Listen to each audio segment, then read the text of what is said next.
Hello and welcome to the Evening News for today, Friday, November 28, 2014. I'm Avinash Ramzan. Thanks for joining us. In the headlines, Ombudsman says sections of media unfair to Jagdeo. AppNews says Rohi should do one job, not two. Super blast efficiency of ranks in high positions. AppNews writes CARICOM on prorogation of Parliament. Cash crop farmers most affected during rainy season. And OPR to investigate death of Metamerzorg man. Now for the news in detail. We start off by telling you that Ghana's Ombudsman Winston Moore on Friday again denied implicating former President Barry Jagdeo or officials of the New Building Society in a recent report on the bank's $69.9 million fraud. The details in this report. Ombudsman Winston Moore made it clear that he in no way insinuated that Jagdeo was involved. According to Justice Moore, the report was distributed to selected government officials but was eventually leaked to the media. He described the coverage of the contents of the report by some sections of the media as unfair. I saw one headline, referring to the former president firing somebody over the Borbis River Bridge. And I thought that was unfair. Because when you read the report, it was what Mr. Arjun is alleging. All right? Mr. Arjun was alleging that something said to somebody over this money for the bridge was what led to, or may have led to, his problems. I made no such finding concerning the former president. Moore also contended that the report was not meant to injure the reputation of NBS nor that of any of its board members. He said the report revealed certain issues that were not made known before. The jurisdiction of the Ombudsman is clearly defined in the Constitution of Guyana. I think somebody had mentioned, I think it was the Starbuck News when I was appointed, that it is probably the largest section, I don't know if it's true, of the Constitution in detailing the jurisdiction of the Ombudsman and limitations to the jurisdiction of the Ombudsman, all stated in the Constitution. And then there's the Ombudsman Act as to the procedures to be observed by the Ombudsman. And it also has some subsidiary legislation and certain agencies that the Ombudsman should investigate. I stated here that this was impelled by allegations against public officials. I am not concerned with the NBS and how they dealt with their staff. That is not the concern. Minister of Labour Dr. Nanda Kishore Gopal has threatened legal action to have the report compiled by the Ombudsman set aside. For the Evening News, Juma Paul.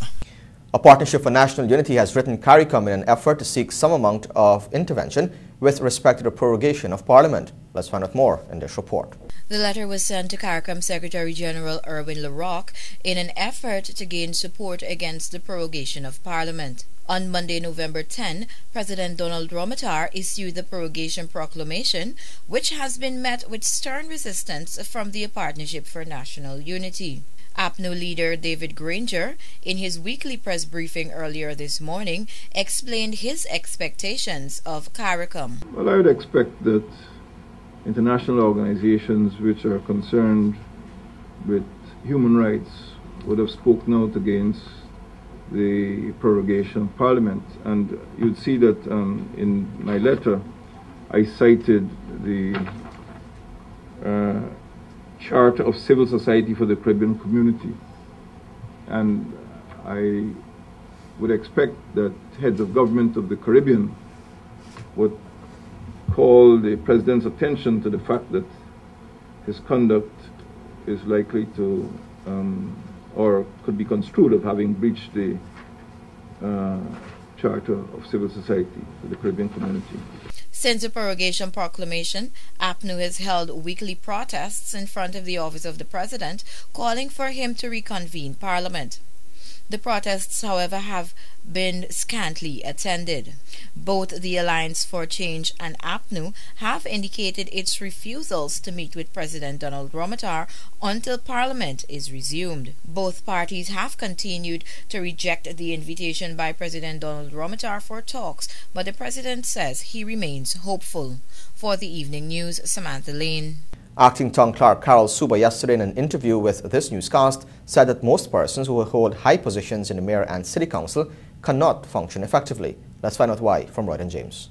There are some people who are bent to be holding the positions in this council, high positions, and they cannot function.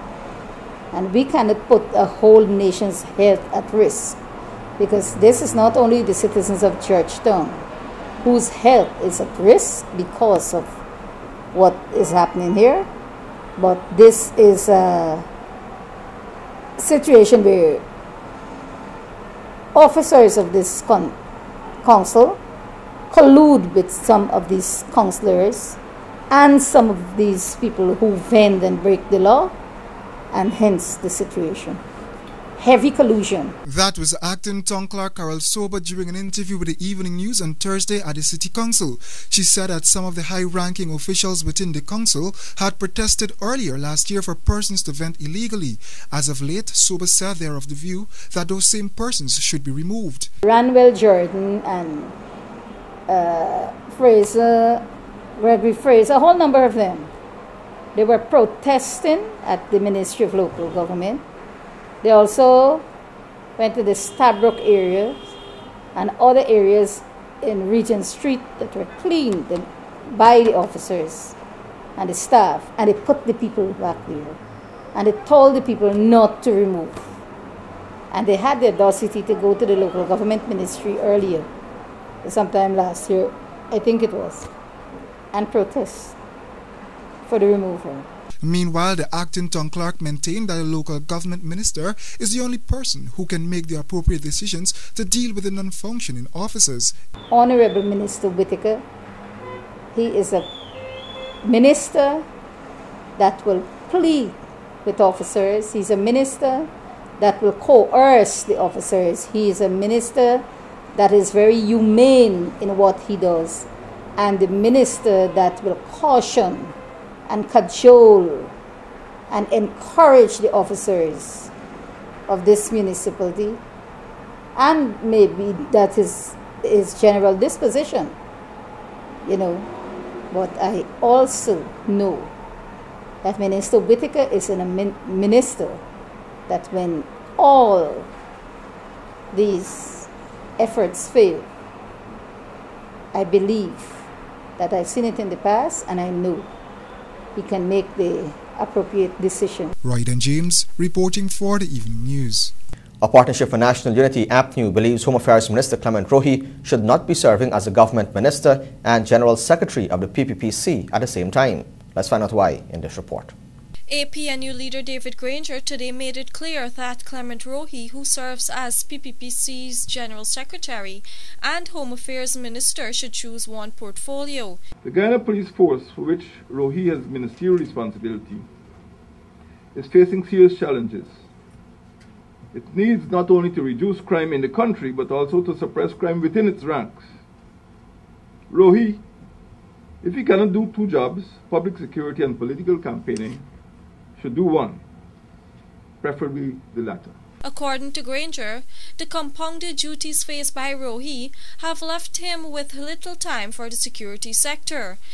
In particular, it was noted that the police force is now lacking policy direction, and this needed to be changed. If something is going wrong within that ministry, so badly wrong, and he fails to correct it after 8 years, he's been there since 2006, he must walk. That's the point you're making. And where does the responsibility of the Commissioner of Police comes into all The of this? Commissioner of Police has to use the resources that he's provided with. If there is contraband smuggling over the borders, he asks for an aircraft or several aircraft. Former Police Commissioner and APNU Member of Parliament Winston Felix was critical in noting that the police force should not be micromanaged. Obviously, there have been a number of incidents which point to the need for intervention. We have had torture, deaths in police custody, wayward shooting by policemen. All these cry for the need for attention within the Guyana Police Force, and yet the Ministry of Home Affairs and the Minister don't see it fit to give leadership where it is needed. This is just another in a series of expressions of no confidence in Rohi to carry out the remit of the Home Affairs Ministry. The Guyana Police Force in a release said that an investigation has been launched by the Office of Professional Responsibility into the death of Asif Rahim Khatun, who died after an alleged beating from the police. Khatun, aged 38, of Ocean Garden, Metamerzarg, West Coast, Demerara, died on Thursday at his home. The police stated that a now dead man was arrested by the police on Saturday, November 22, following investigations into a report that he had allegedly assaulted his reputed wife, Sursati Chandrapal. During efforts to arrest him, the police claimed that he resisted but was eventually subdued and taken to the Lenora police station. At the station, he made no complaints against the arresting ranks. At the Lenora station, however, Khatun was kept on the bench, handcuffed to another man in custody, whom he later reported had allegedly assaulted him.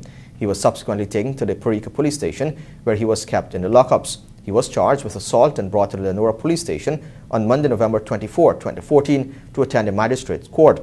While at Leonora, his reputed wife reported that Asif Rahim was allegedly beaten by the police, and as a consequence, he was taken to the Leonora Cottage Hospital, where he was referred to the West Demerara Regional Hospital, where he was seen by a doctor. More news ahead. Stay tuned.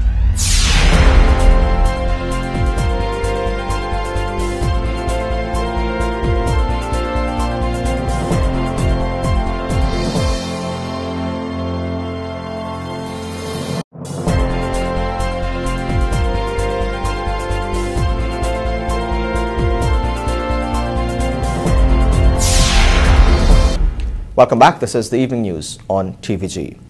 Leader of the opposition David Granger is standing behind a Partnership for National Unity Member of Parliament's involvement in the $300 million cocaine case, where a confessed drug trafficker was given a suspended sentence. More on this report.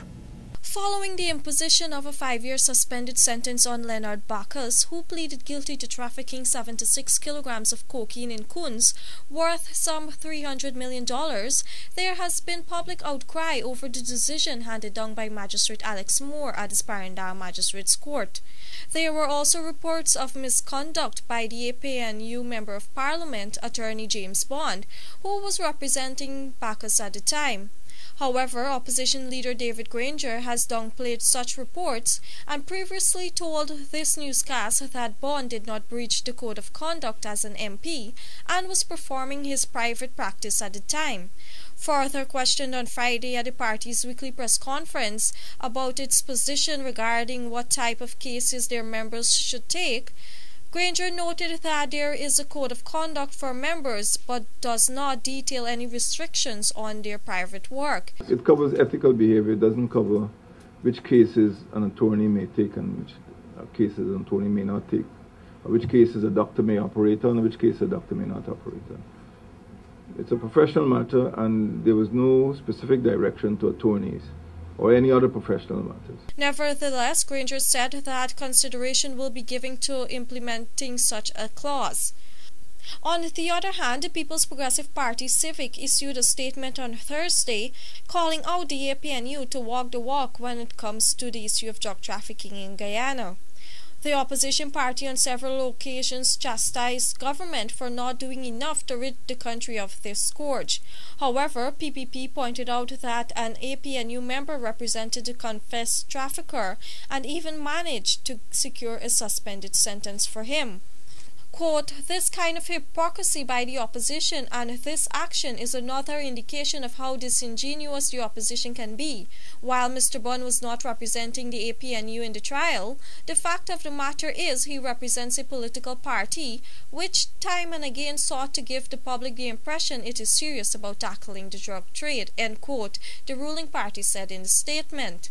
Meanwhile, Director of Public Prosecutions Chamber has since indicated that it will be appealing the decision by the magistrate. Reporting for the Evening News, Vanu Manikchan. Following speculations that the Sun and Sand Hotel venture may have fell through, Director of the project is optimistic that construction will commence shortly. Here's Erica Williams with the details. Director of the Sun and Sand Group of Companies, Bhujan Chandna, is confident that the company will begin construction during the first week of December. He explained that the company was finally able to acquire its land demarcation and execution dimension papers from the Guyana Lands and Surveys. Chandna further explained via a telephone interview that he plans to bring to Guyana the latest in building technologies from countries such as Dubai and India. This is to ensure the hotel is completed in a timely manner. However, he could not yet determine a time frame for the completion of the project. He said the company is also interested in exploring other sectors for investment into Guyana's economy, such as the mineral sector. But at this point in time, the construction of the hotel is a focal point. I think that the fact that we're having this infrastructure, this supply of accommodation, will help to boost and accelerate the development of our tourism sector, and will attract much more and more arrivals to our country, which is extremely good for us, for our economy. The hotel will be located at Liliendal, East Coast, Demerara.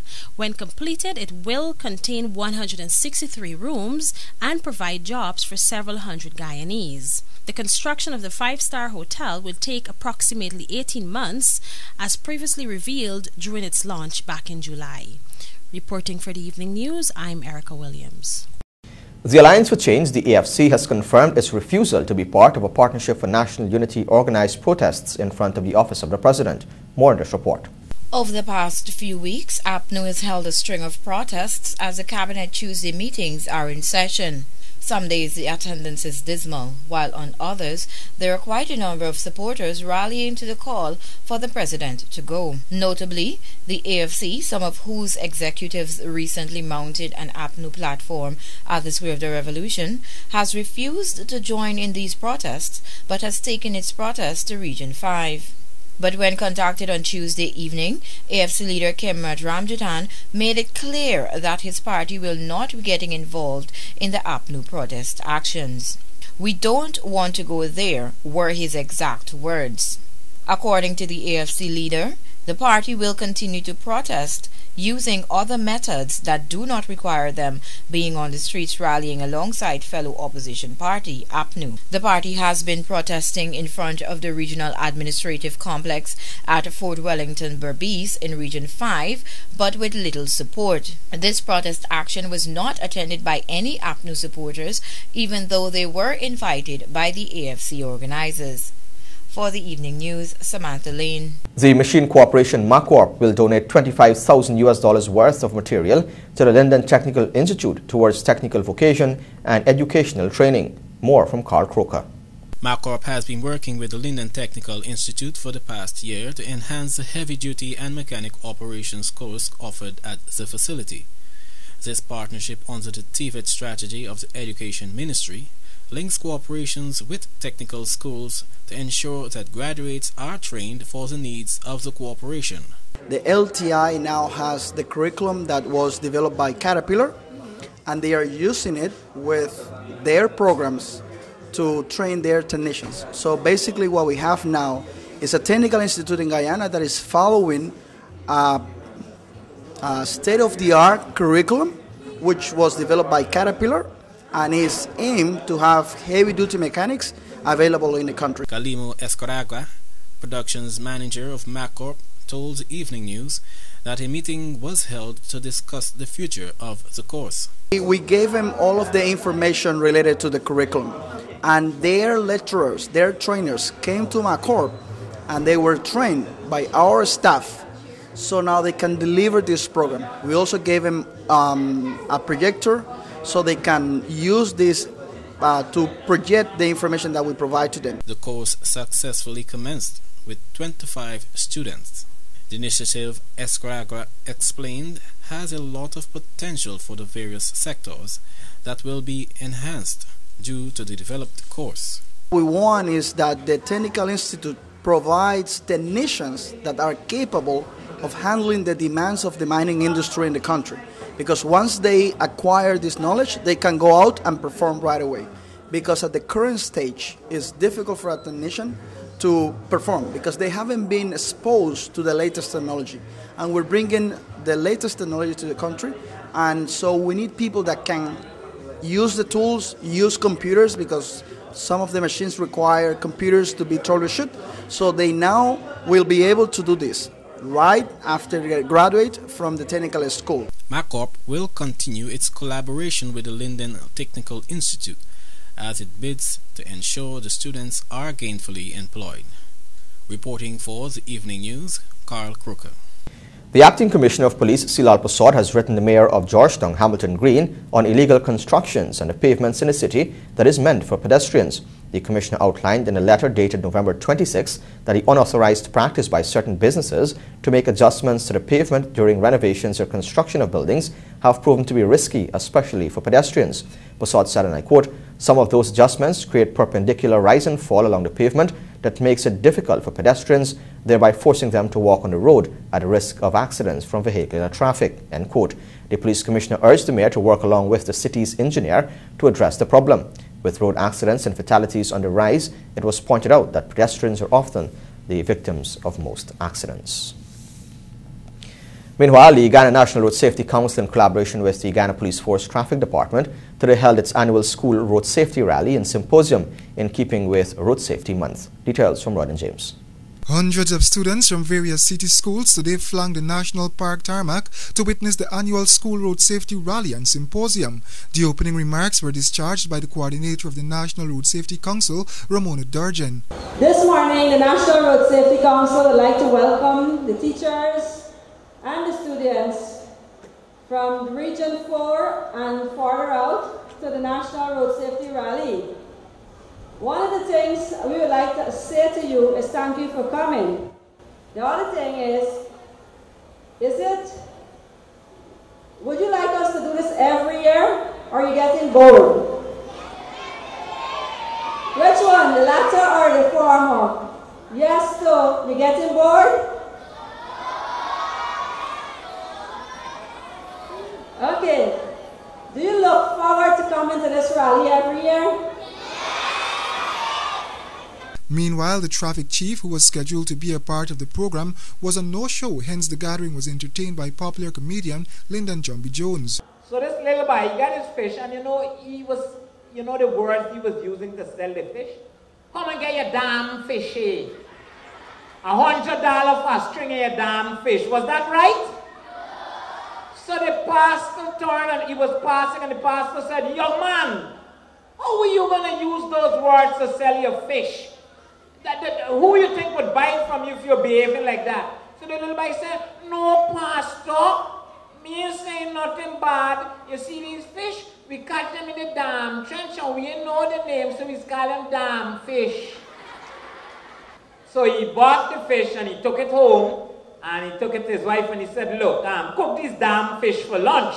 And the wife was like, "Pastor, how could you?" He said, No, I made the same mistake earlier." And he explained to his wife what happened. The fishes were caught in the dam trench and they called them dam fish. Cook the dam fish for lunch.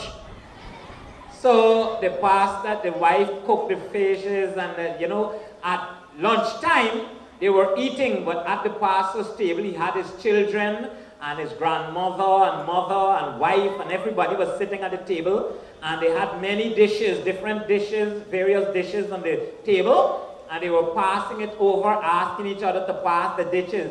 And so when it went to the fish, the pastor turned and said, "Son, pass the damn fish there for me." And the son was like, "Yeah, where to go, Dad? Pass the flapping butter." The event was held under the theme, "The time is now. Don't drink and drive. Stay attentive. Drive defensive." This marks the culmination of National Road Safety Month, which has been described as the deadliest. So far, 16 persons have lost their lives on the roadways in November, and speeding seems to be the contributing factor. Royden James, reporting for the Evening News. Stay tuned. More news ahead.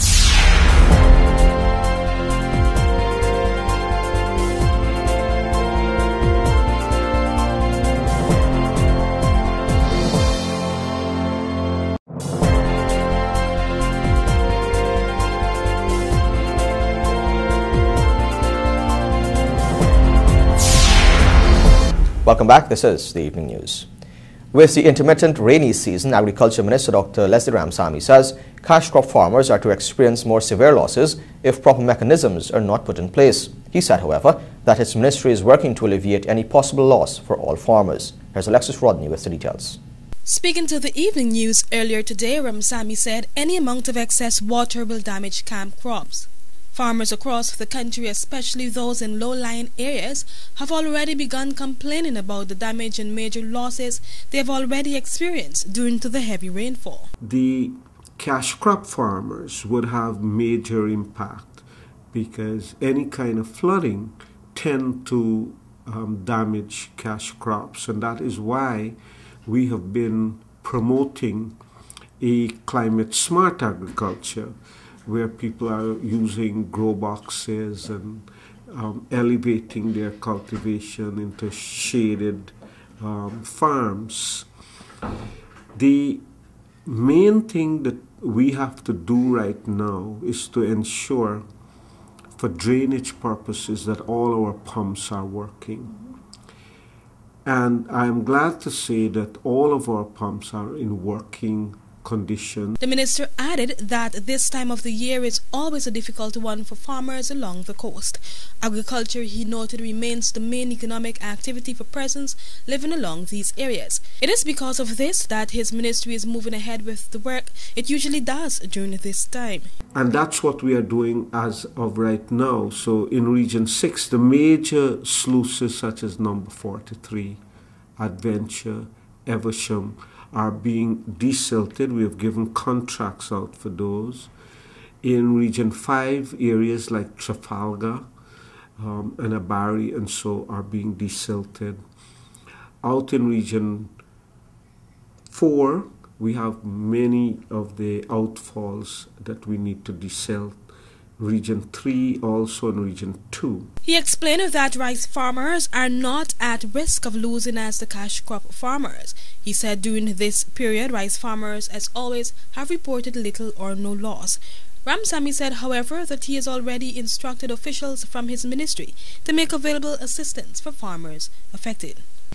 The Ghana Water Incorporated GWI has expressed concerns of its declining viability because of low-rate collections. GWI's collections manager, Royalyn Finance, expressed worry that the company's viability is being threatened by low-rate collections. She urged customers to pay monies owing to the company to ensure its sustainability for continued water supply to Guyanese. However, GWI officials were reluctant to disclose the exact rate of collections. The company has tried a number of initiatives to get customers with outstanding balances to pay off their debts. Of recent, the company has decided to take advantage of its last resort to carry out a disconnection campaign starting December 1.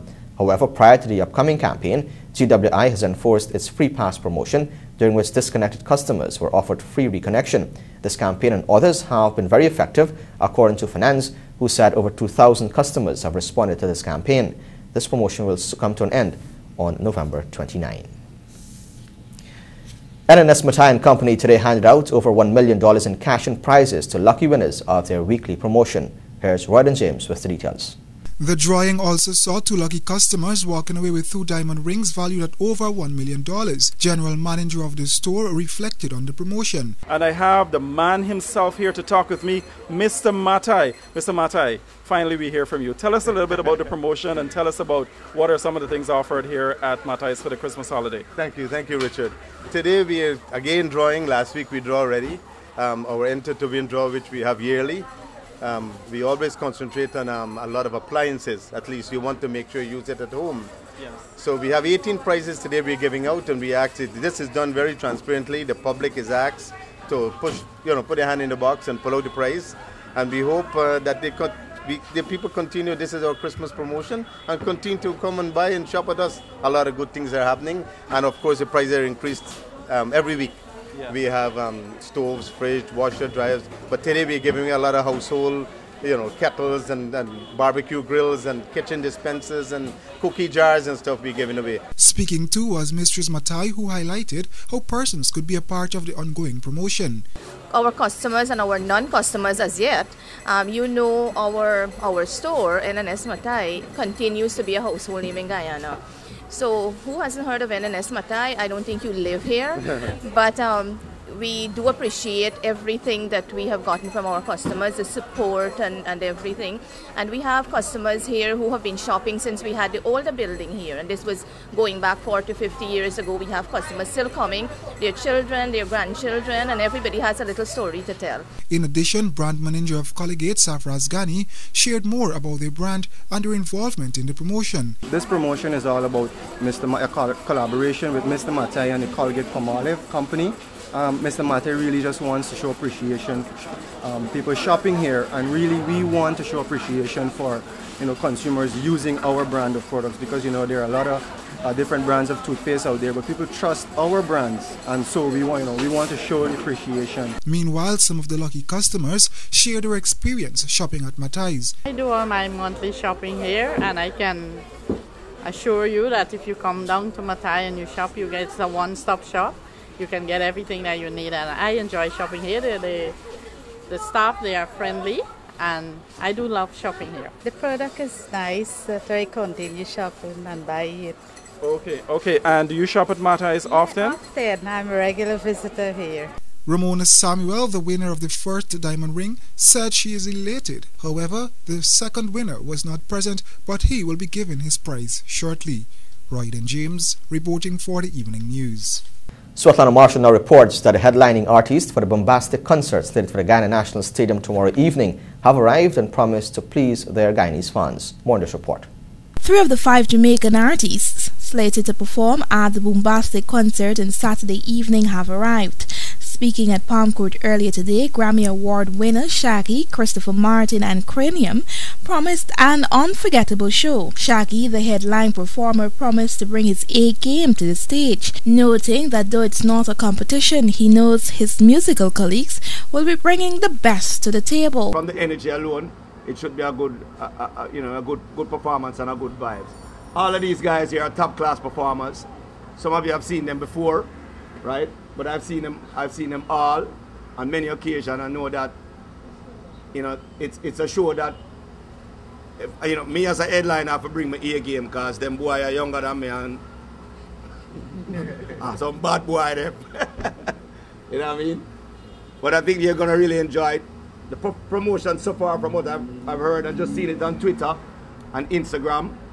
I just came off a 4.5 weeks tour on the west coast on Midwest, east coast to the Midwest of the US, and every night you were seeing this concert being put up on Twitter and on social media. Simply means that it is well promoted. Christopher Martin said he would have performed many times in Ghana, but this is the first time he will be benefiting from a live band. Hence, it will be a totally different atmosphere. I'm really looking forward to tomorrow. I've been to Ghana numerous times, but this time I think it's like the first or the second time with a live band. Whenever time I get the chance to perform with a live band, it's a whole different kind of vibe for me. And that experience is what I'm looking forward to sharing with the people tomorrow night at the National Stadium. As the DJ said, as Shaggy said, we call him DJ, It's a nice kind of vibe whenever time you feel like it's a family-oriented kind of vibe. Whenever time there's no animosity within the camp. Like everyone can talk to anybody, you understand? That is the vibe we're bringing tomorrow. And that is the vibe and the camaraderie that we all have as people here. So the artists who are present right now, myself, Shaggy, Cranium, we've known each other for years now. And we know what we are capable of. So for all those people who've seen Christopher Martin perform already, tomorrow night will be different. The new kid on the block, Cranium, who has performed once in Ghana, said it feels great to return here. Like Shaggy and Christopher Martin, Cranium said it feels great to be performing beside stalwarts in the music industry that are not only considered colleagues but family. The bombastic show, which is set for tomorrow at the Ghana National Stadium, is being promoted by Golden Boy Entertainment. I think it's leading up to one memorable event. We've released the 250 new lights for the stage setting. A totally new experience in the stage front with a VIP carpet walk, something like the Oscars, and a 31 by 20-foot LED screen for the people in the general section, so they won't feel left out. Also about 16 different camera angles for the stage, And I think it's going to be one event to remember. General admission tickets for the concert is $3,000 in advance and more at the gate, while stage-front tickets cost $16,000 and are available at King's Jewelry World and Glamour Designer brands. Your regional, international and bridge reports are still ahead. Stay tuned.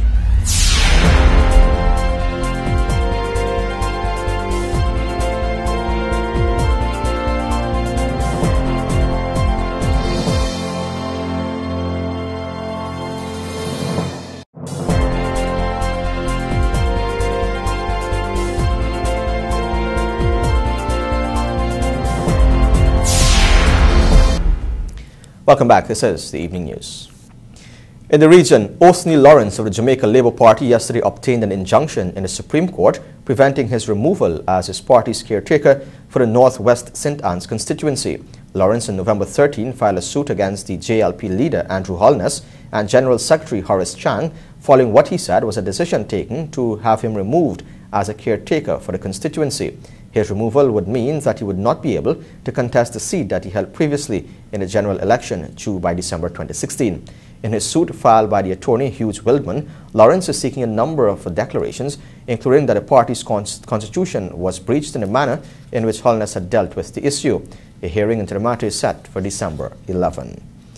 Internationally, dozens have been killed in a gun and bomb attack during Friday's prayer at one of the biggest mosques in the Nigerian city, reports say. Many more people have been hurt, with one rescue official putting casualty figures at almost 400. The central mosque is where the influential Muslim leader, the Emir of Kano, usually leads prayers. The Emir recently called for people to arm themselves against Islamist militant group Boko Haram. The group has been waging an insurgency in Nigeria since 2009 and has killed more than 2,000 people this year, rights groups say. Now for a look at your bridge reports. The Damara Harbour Bridge is expected to be closed from 10 hours 30 on Saturday, November 29 for a period of 1.5 hours, and the Berbice River Bridge is expected to be closed from 9 hours 30 on Saturday, November 29 for a period of 1.5 hours. Join us after the break for sports, sponsored by MacCorp. This is the Evening News.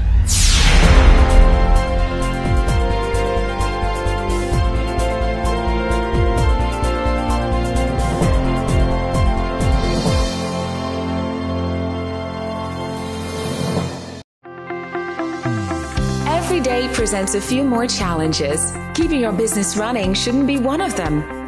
That's why we work every day towards ensuring your overall satisfaction. With over 100 skilled technicians and engineers equipped with the tools and skills to help you do more. With the largest parts inventory in Guyana, over 10,000 line items readily available. Driven by your success is not just a set of words to us. It is a code by which we live. That is why we are proud to say that we are Victory!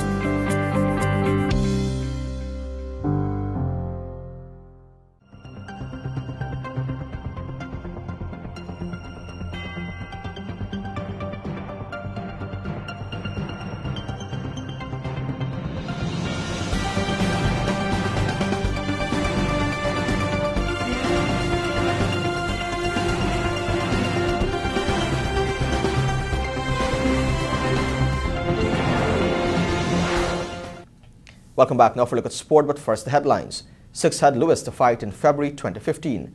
Debutant Rugger is proud of selection to national team. Guinness Street Football produces more thrilling action. And McCullum hits fastest New Zealand Test 10. Of course, this podcast comes with the kind compliments of MacCorp.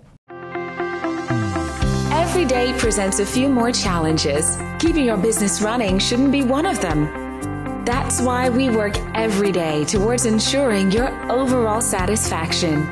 With over 100 skilled technicians and engineers equipped with the tools and skills to help you do more.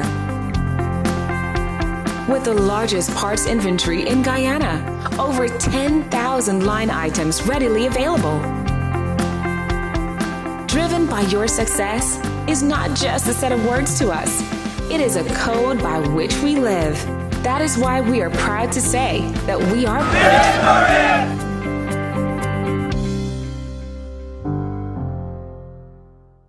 Welcome back. We start off with some boxing news. Guyana's first world champion Andrew Six Heads Lewis is set to make a return to the square jungle in early 2015, fighting for a WBC Kabofe title in Kingston, Jamaica. Let's find out more in this report. Seen here in the white and red trousers, Lewis, who will turn 44 on December 14, has a record of 30 fights, 23 wins, 20 by way of knockout, with 4 losses and 2 drawn encounters.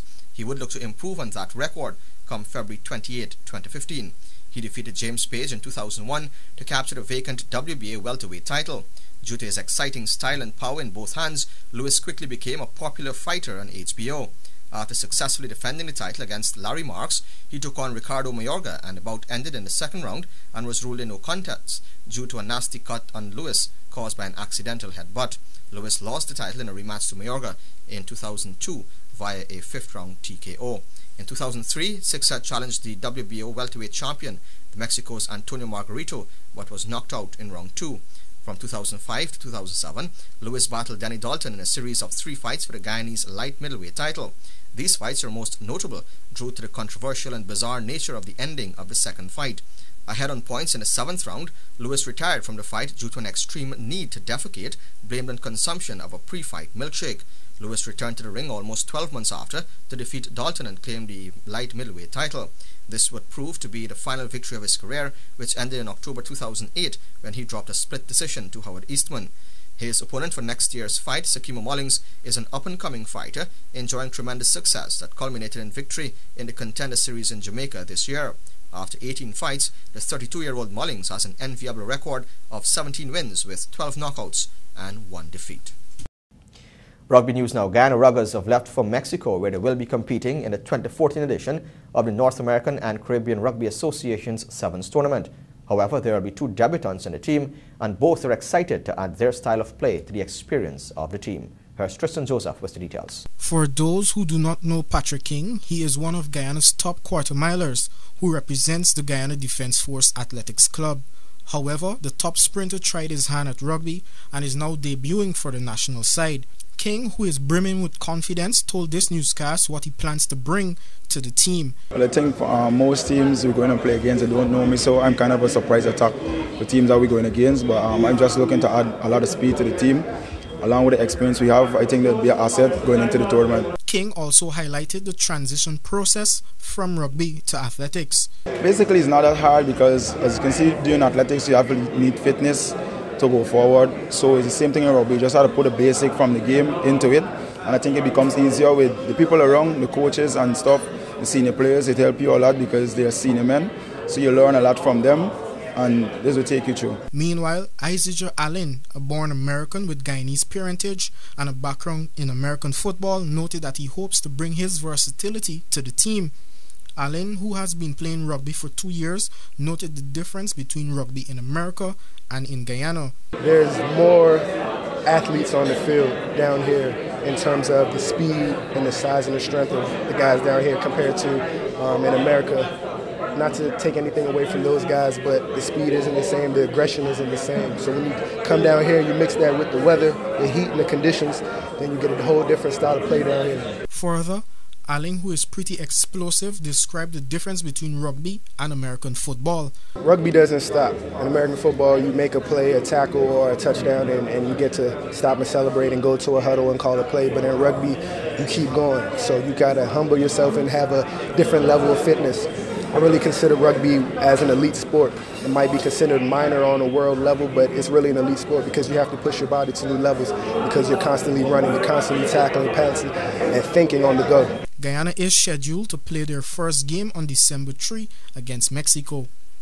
Football news now. Action is heating up after Day 5 of the Guinness Greatest of the Streets futsal competition that continued on Thursday evening at the National Cultural Centre Tarmac. Tristan Joseph calls the action. Sparta Boss continues to be a force, having won all their games thus far. Their latest victim was Castillo Housing Scheme, who lost 2-1. However, the game started with Sparta Boss playing a lackluster style of futsal, only to be awakened when Castillo's Sherman Anthony scored in the 6th minute. Sheldon Shepherd equalized in the 9th minute, while Cleon Forrester scored in the 12th minute to put Sparta Boss ahead before halftime, as the game eventually ended 2-1. Stevie Dorr, Housing Scheme and Leopold Street scored 1-0 victories against Alboystown B and South Sapphire respectively. In other results, teams winning by penalty kicks were South Rumville 2-0 against Riverview, Cross Street won 3-2 against Charlestown. Festival City Street Fighters defeated Ben Street 2-0, and Queen Street Tiger Bay lost 2-0 to North Rumvelt. The tournament will continue on Saturday in Albistown. And finally, some cricket news. Brendan McCullum has hit the fastest test century ever by a New Zealand batsman in the third test against Pakistan. McCullum's ton came off 78 balls, eclipsing Ross Taylor's 81-ball century against Australia in 2010. The rapid innings helped New Zealand to a strong position on the second day in Sharjah, reaching 249 for 1 at stumps in response to Pakistan's 351. McCullum closed on 153 in the company of Kane Williamson, who is unbeaten on 76. The partnership is so far worth 198. And with that, we've come to the end of sport, which is sponsored by MarCorp. And that's a wrap as well in the evening news for today, Friday, November 28, 2014. Of course, you can find these and many more stories in tomorrow's edition of the Guyana Times. And here's an invitation to join us on TVG Channel 28 and on Radio Guyana Inc. 89.3 in Essequibo, 89.5 in Georgetown Environs, and 89.7 in Berbice and Unicary, Suriname. On behalf of all of us here, I'm Avinash Ramzan. Thanks for watching.